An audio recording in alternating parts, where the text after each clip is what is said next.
जय सेवा सगाजन 5 सितंबर के दिन एडवोकेट केबा मरुस्कले साहब की 4थी बरसी थी, तो मैं उनको स्मरण करके उनके उद्देश्य को उजागर करना चाहती हूँ। इसके पहले की वीडियो में एडवोकेट केबा मरुस्कले साहब ने गोंडी समुदाय के अस्तित्व के लिए उनका क्या क्या योगदान रहा है ये सब मैं बता चुकी हूँ, तथा कचारगढ़ के प्रथम यात्रा के उद्घाटक भूतपूर्व मंत्री मोगे साहब उनकी जुबानी आप सुन चुके हैं। एडवोकेट केबा मरुस्कले साहब ने कचारगढ़ गुफा का संशोधन करके कोया धर्म यानी कि गोंडी धर्म भूमि का संशोधन किया।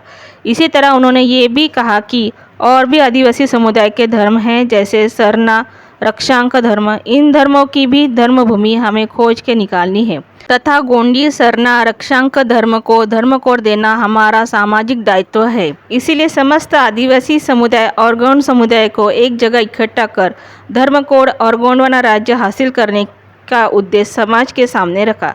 इस मूवमेंट में लाखों आदिवासी समुदाय, गौंड समुदाय जुड़े तथा कारवां चलता गया। फिर उसमें हमारा विभीषक साहित्यकार जुड़ा, जो खुद के प्रशंसा के लिए और श्रेय लेने के लिए जो गोंडी धर्म के विपरीत साहित्य करके यही गोंडी धर्म साहित्य है ऐसा करके गोंडी समुदाय को भ्रमित किया। इस विभीषण साहित्यकार ने आज के प्रचलित धर्म तत्व को गोंडी में ट्रांसलेट करके यही गोंडी संस्कृति का साहित्य है इसका प्रचार किया। इस वजह से जो गोंडी धर्म, भाषा, संस्कृति तथा गोंडवाना राज्य की पुनर्निर्माण मूवमेंट और गोंड धर्म कोड मूवमेंट विफल हुई। ये विभीषण साहित्यकार किसी जमाने में केबा मरुस्कले साहब को अपना गुरु तथा मार्गदर्शक कहता था। आने वाले दिनों में इसने अपनी गोंडी समुदाय के मानसिक दुर्बलता का लाभ उठाकर अपना श्रेय लाटने की कोशिश की है, जो हम इसे आज का विभीषण कह सकते हैं। इस विभीषण साहित्यकार पर कई नौजवान आजकल यूट्यूब द्वारा आदिवासी को धर्म की जरूरत नहीं ऐसा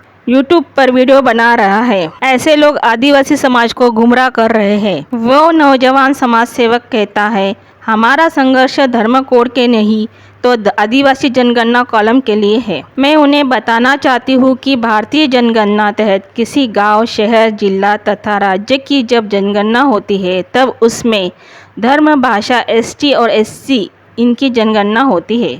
कोई भी गाँव, जिले, राज्य का सेंसस देखो तो आपको वहाँ की पॉपुलेशन क्या है, वहाँ के पुरुष कितने हैं, महिला कितनी है, उसके बाद वहाँ पे कौन सा धर्म है और कौन से धर्म के लोग रहते हैं, भाषा कौन सी बोली जाती है तथा वहाँ पे एसटी कितने हैं, एसटी के महिला और पुरुष कितने हैं, ये दिखाई पड़ते हैं। 1871 से लेकर 1931 तक ब्रिटिश सरकार ने जनगणना की थी। उसमें आदिवासी समुदाय के लिए अलग धर्म कोड दिया गया था।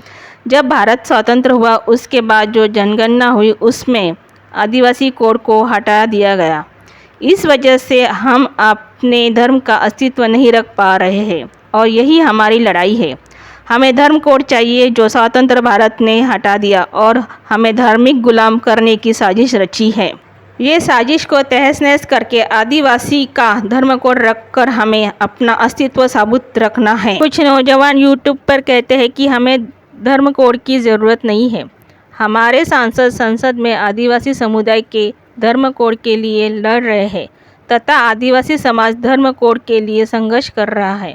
जैसे कि झारखंड में सारना धर्म कोड के लिए वहां के विधानसभा में बिल पास किया गया। इसी तरह की लड़ाई राजस्थान के मीणा और भील समाज लड़ रहे हैं।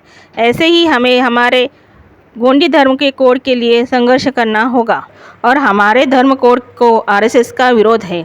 इसका मतलब वो आरएसएस की साजिश के हमारे बीच छोड़े हुए मोहरे हैं, हमें वो बेवकूफ़ बना रहा है और हमें कहते हैं आदिवासी जनगणना के कॉलम के लिए संघर्ष है। वास्तविकता में आदिवासी दलित की जाति निहाय जनगणना होती है और ओबीसी की जाति निहाय जनगणना नहीं होती।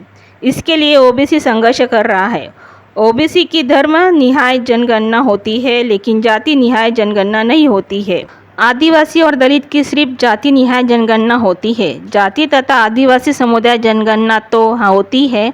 हमारी डिमांड है हमारे धर्म कोड निहाय भी जनगणना होनी चाहिए। ये हमारा संघर्ष है और हम आने वाले जनगणना में जाति, जमाती, आदिवासी समुदाय के धर्म कोड के लिए संघर्ष करके हमारा आदिवासी समुदाय का धर्म कोड, फिर वो गोंडी धर्म कोड, सरना धर्म कोड तथा रक्षांक धर्म कोड के लिए संघर्ष करेंगे और उसके हासिल करके रहेंगे। जय सेवा, जय गोंडवाना।